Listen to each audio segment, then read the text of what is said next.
नमस्कार. श्री स्वामी समर्थ. जय जय स्वामी समर्थ. नमस्कार स्वामी भक्तांनो. आज आपण एक शक्तिशाली साधना जाणून घेणार आहोत. ती म्हणजे दुर्गा सप्तशती पारायण कसे करावे, कधी करावे. हे फक्त वाचन नाही, ही एक साधना आहे जी तुमचं जीवन पूर्णपणे बदलू शकते. पण एक प्रश्न आहे, पारायण का करावे?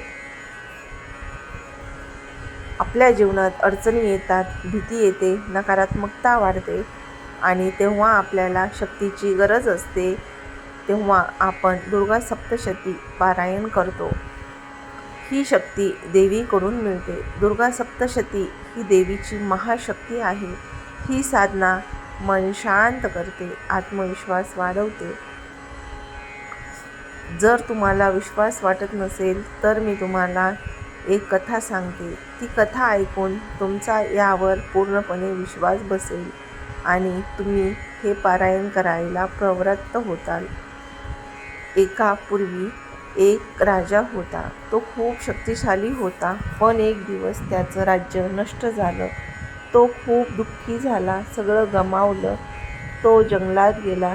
तिथे त्याला एक ऋषी भेटले. राजाने विचारलं, माझं जीवन कसं सुधारेल? ऋषींनी सांगितलं, देवीची उपासना करा. राजाने दुर्गा सप्तशती पारायण सुरू केलं.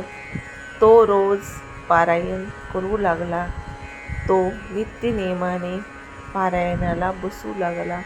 सुरुवातीला त्याला काहीच बदल दिसला नाही, पण त्याने हार मानली नाही. हळूहळू त्याचं मन शांत होत जाऊ लागलं. त्याला धैर्य मिळालं, मनाची शांती मिळाली आणि काही दिवसांनी त्याला पुन्हा यश मिळालं.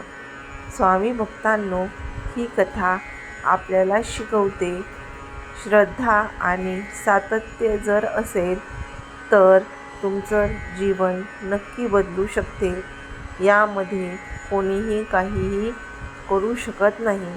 आता पारायण कसे करावे ते पाहू. सर्वप्रथम स्वच्छ जागा निवडा. स्नान करून बसा. देवीचा फोटो ठेवा. देवीचा फोटो ठेवल्यानंतर तिला अभिषेक करा. हळदी कुंकू लावा. फूल अर्पण करा. दिवा लावा. आता सुरुवात करा. सुरुवातीला गणपतीचे स्मरण करा.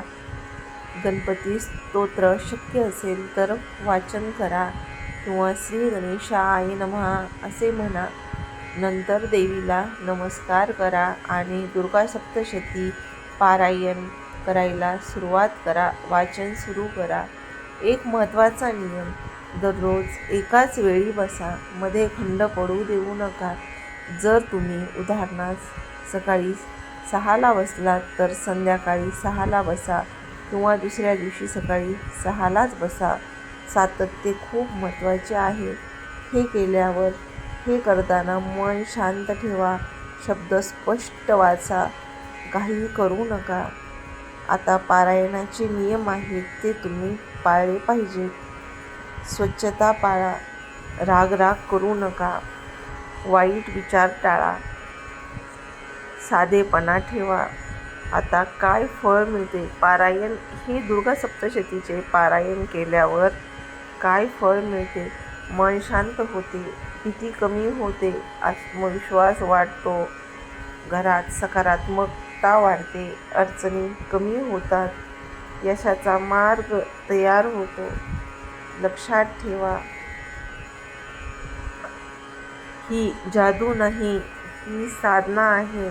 ज्याला वेळ लागतो पण परिणाम नक्की मिळतो. आता महत्त्वाचे उपाय. हे सप्तशती पारायण चालू असताना काही उपाय आहेत. ते तुम्ही केले तर तुम्हाला याचा नक्कीच लाभ मिळतो.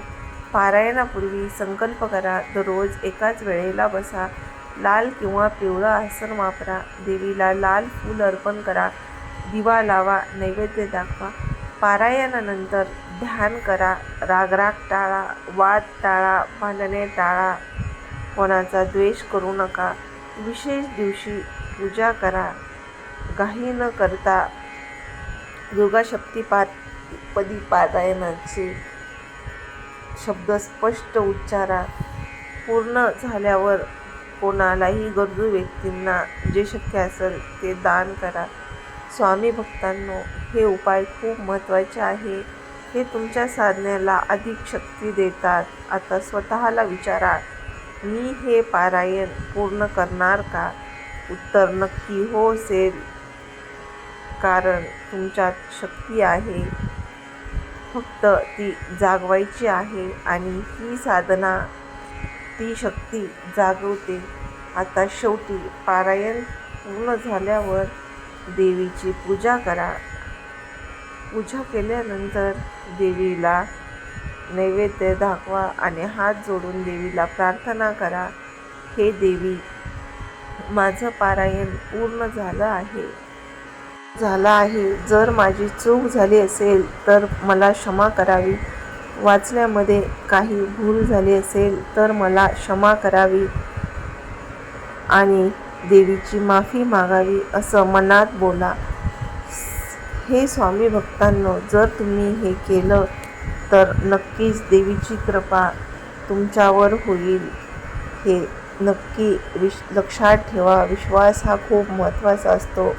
तुमच्या जीवनात सुख येईल, शांती येईल, यश येईल. लक्षात ठेवा, श्रद्धा आणि सातत्य जर असेल तर यश नक्कीच मिळतं. आजपासून सुरू करा, थांबू नका. देवी नेहमी तुमच्या सोबत आहे.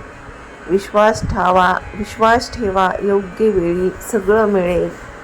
आपण जरी चुकलो तरी देवी माता आपल्यावर कधीच रुसणार नाही, रागवणार नाही. म्हणून तुम्ही महालक्ष्मी मातेवर, देवीवर कधी रागवू नका. फक्त देवीला एवढंच सांगा, हे माते, काही चूक झाली असेल तर क्षमा कर. जय महालक्ष्मी माता, जय माता दी. धन्यवाद.